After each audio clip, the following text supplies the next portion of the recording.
Chelsea are looking to get a loan move for Dario Essugo, and while Hull have come in for him, Chelsea would prefer to send him to Strasbourg. But that does all depend on what goes on with Mykhailo Mudryk, because obviously you can only loan so many players, and whilst Chelsea would also like to loan him to Strasbourg, he prefers a Premier League move. Mark Guiu is also the subject of interest from Napoli, but also supposedly other clubs in and around Europe, as well as Jamie Gittins, but Chelsea are taking a hard stance that he is not going anywhere. And another team supposedly came in for Enzo Fernandez, but apparently that's also off the table. Welcome, Blue Believers, to another episode of the Stamford Sync, where we are syncing up with everything Chelsea FC. And the Premier League is back. Oh, I don't know about you guys, but I did quite enjoy watching Man U get battered by Hull and Spurs losing 3-0 to Brentford yesterday. But we can revel in the football a little bit more tomorrow as we're going to play our own game. But just for now, let's see what's going on in the world of Chelsea today.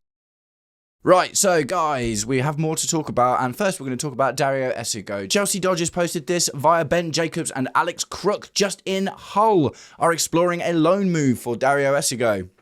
So, Hull look like they're doing alright, don't they? But apparently they're still in the market for more reinforcements, and this is interesting just because it pertains to the never-ending saga, the never-ending story of Enzo Fernandez and what's going to happen with him, right? And the midfielder situation in general at Chelsea. Dario Essugo looked to be, he featured a lot in pre-season, for instance, and it looked like we were going to keep hold of him, but towards the back end of the window, it's become evident that we will be happy to loan him out for a season. So, Hull are a Premier League club that have come in with interest from Dario Essugo, but this is being complicated by another sort of situation that's going on with what we would like to do with players. Chelsea Dodgers posted this via Fabrizio Romano. Dario Essugo would be open to joining Hull City on loan, but Chelsea preferred him to go to Strasbourg. It also depends on what happens with Mykhailo Mudryk, who will leave Chelsea on loan and wants to stay in the Premier League. Leeds is still pushing for him, so we're going to get onto that a little bit later. So the issue being, essentially, for loans, we can only loan 2 players to Strasbourg at once. We're not allowed to loan, I think, more than 2. And already we've loaned Philip Jorgensen to Strasbourg at the moment. And we've sold David Washington, and there's been a little bit of travel between the 2 clubs and players this season, albeit not quite as much as usual. But essentially where we're at the moment is I think we're in a position where we can only loan one of Mudryk or Dario Essugo to Hull. So I imagine Mudryk is probably going to take precedent because his future needs resolving a little bit sooner, right? So for me, it kind of feels like if Mudryk gets the Premier League loan, then we send Dario Essugo to Strasbourg. But if Mudryk doesn't end up getting that Premier League loan and goes to Strasbourg, then we'll probably end up sending Dario Essugo to Hull.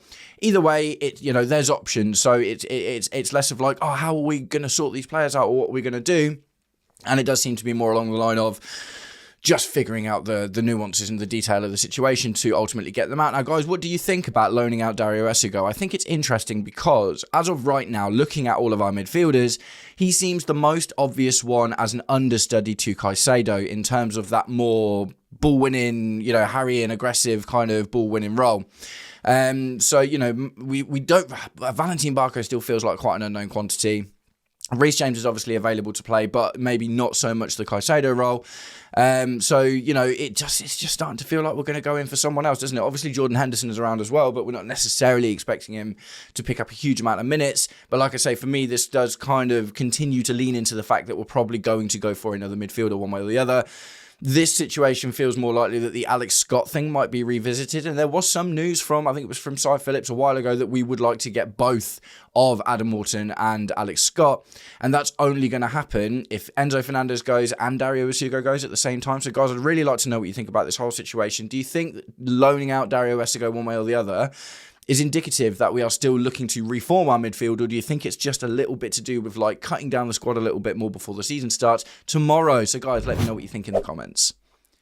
And guys, if you've made it this far into today's episode of the Stamford Sync, please do me the distinct honour of liking and sharing the video, subscribe to the channel, or just roast me in the comments, whatever gets you through your day. But as we are so close to the end of the window, there are more outs to talk about, and this time we're going to talk about Mark Guiu. So, Pice posted this via Di Marzio. Napoli and Chelsea had first contacts for Guiu. Napoli could buy him. Interesting. So we want 25, well, we said that we want 25 mil for Mark Guiu, right? And If Napoli are the only club coming in to buy him, that's probably going to be like 18 to 20, isn't it? Because classically what we've seen from Italian clubs, especially this window, but in general, they don't have the same kind of funds and finances. You look at how much Como negotiated for the Trevor Chalobah deal, and it was literally like 2 million difference by the end of it. There was the whole situation with Roma, with Alejandro Garnacho and Axel Disasi, and no one was wanting to pay anything. So negotiating with Italian clubs is difficult at the moment. Obviously, we've already loaned Benoit Badiashile to Napoli with the option, not obligation, to buy by the end of the season. But supposedly, if we are looking to ship out Mark Guiu to Napoli, it would be on a permanent sale.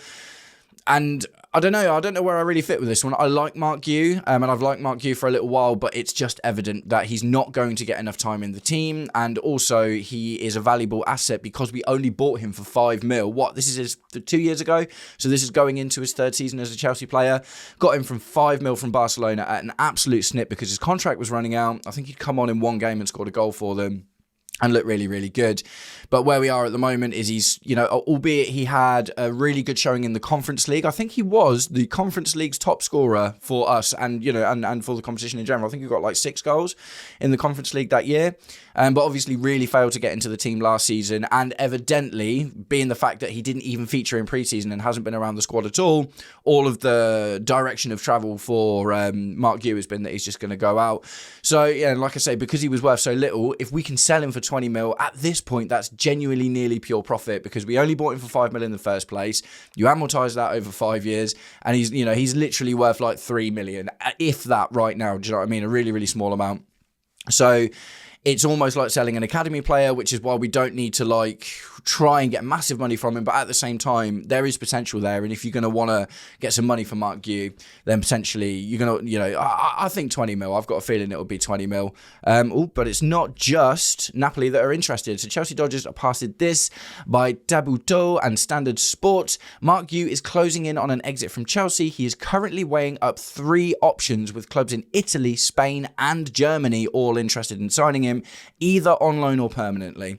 So the Napoli deal looks to be permanent, but there is potential there for a loan deal as well. Now, I don't think we've still got 6 international loan spots is what you're allowed. We've still got a few left, I think, at the moment. Obviously, one of those, by the sounds of what we talked about earlier, is going to be taken up by either Dario Essugo or Mykhailo Mudryk to Strasbourg, and that would be Philip Jorgensen internationally, Benoit Badiashile, and potentially one of the other 2. So we may still have, correct me in the comments if I've missed someone, but we've got at least 2 or 3 spots left to loan out to international clubs. Obviously, Axel Disasi's gone to Crystal Palace, so that's not international. And we've still got more sales to make and stuff, but we've managed to keep it quite tidy with the international loan spots. So there is an option there for Mark Guiu to be loaned to a European club. Could he favour a return to Spain? Potentially. Obviously where he broke out at Barcelona in the first place. I wouldn't be disappointed to loan Guiu because he is still such a young player. There is still potential there. And because of the situation that we're in, which is quite specific to him because we bought him for so cheap and he's basically like a pure profit sale, if he gets a year out on loan and features anywhere any more than he has for Chelsea, then we're going to be able to demand more money for him. So I think it's a win-win with Mark Guiu, basically. I think, if we loan Mark Guiu out, we're probably going to be able to get more than the 20 to 25 mil than we want at the moment if he features heavily in a first team next season. But if we sell him also, we make a tidy chunk of change now. So guys, let me know what you think about the Mark Guiu situation in the comments. And we're going to move on to Jamie Gittins. Chelsea Dodgers posted this via Nizar Kinsella. Chelsea have turned down a loan offer from Roma for Jamie Gittins. They want to keep him and he wants to stay. So that's interesting and it makes sense because Roma were obviously in for Alejandro Garnacho a little while ago, so clearly they're looking for wingers, right? Look, I'm probably going to get some hate for this, but I think this is a good idea. I think Jamie Gittins has had, albeit that one bad performance as playing as a wing-back, clearly didn't really work for him. But at the same time, that isn't to say that he can't be coached into it over a long period by Xabi Alonso. He was kind of tearing it up in pre-season before that as well. We got, 3 goals and an assist, I think, in 4 games up until that wing-back performance. So had one of the better pre-season of the majority of our players in general. And it seemed, just from the fact that Alejandro Garnacho was out the window so quickly and Jamie Gittins had been kind of training with the team, it seemed evident that he's going to, not an important player necessarily for Chelsea. You would have thought that for the most part, Morgan Rogers and Estevan Willian are going to get those half space, and obviously Cole Palmer. We've got a lot of options for those kind of half spaces. but he could feature there. He could feature as a winger if we do change formations, which Xabi Alonso has indicated that he will do from time to time. And yeah, and potentially wing-back. Look, I know the wing-back performance was bad, but Rome wasn't built in a day, right? So it could be a case of, Victor Moses, for instance, was, turned into a wing-back from kind of an attacking winger. The same with Jeremy Frimpong at Bayer Leverkusen. And, it's not necessarily going to happen overnight, but it could still be an option for him there. And ultimately what it gives you is depth. The other thing with Jamie Gittins is we need to raise his value, right? Because he was injured so much last season, wasn't he? So interesting one there. And a little bit more on Jamie Gittins, just literally reaffirming it. Chelsea Dodgers posted this via Fabrizio Romano. Chelsea will not negotiate any Jamie Gittins exit this summer. They believe in him. So the PR vis-a-vis Jamie Gittins is that Chelsea are a big fan. Chelsea really want to hang on to him and they believe that there's something there. And you know what? It is interesting. I think we forget a little bit because the house was on fire, right? Because the house was on fire. When Liam Rosenior came in, Jamie Gittins got a few appearances under him over Alejandro Garnacho and started to look a bit tidier. He was starting on the right, and the main thing that the wingers weren't really allowed to do under Enzo Maresca was cut in as much, right? Because they were holding the width. But when Liam Rosenior came in, all of a sudden, Jamie Gittins was cutting in a lot and going for shots and started to look like a bit more of an aggressive player. And then he got injured, after 2 appearances under Liam Rosenior. So even from going back into last season, Jamie Gittins started to look like he was improving. Sorry, excuse me. He clearly looks like he's going to improve under Xabi Alonso if preseason is anything to go by. And look, he's not going to get all of these minutes. He's going to have to fight for his spot. But at the same time, he's a young player. There is definitely talent there. And I'm not ready to write him off just yet. Because he's 21, 22 years old? We got him at 20. There's still so much potential there. And there's still so much that, I've talked about the Xabi Alonso effects ad nauseum at this point. But at the same time, some of the players in the squad that we've got that we are ready to write off are going to get a breath of fresh life basically under Xabi Alonso, and we'll discover the better player in them. I've talked about potentially Wesley Fofana being a beneficiary of this. I did an amazing collab with Nina Hristova yesterday, and she was talking about Levi Colwill maybe being a beneficiary of this as well, and it's very possible that Jamie Gittins could be one of those too. So guys, let me know what you think in the comments. But we move on, and we'll talk a little bit about Mykhailo Mudryk. Transfer News Live posted this via TalkSport. Leeds United remain among several clubs interested in signing Chelsea winger Mykhailo Mudryk on loan.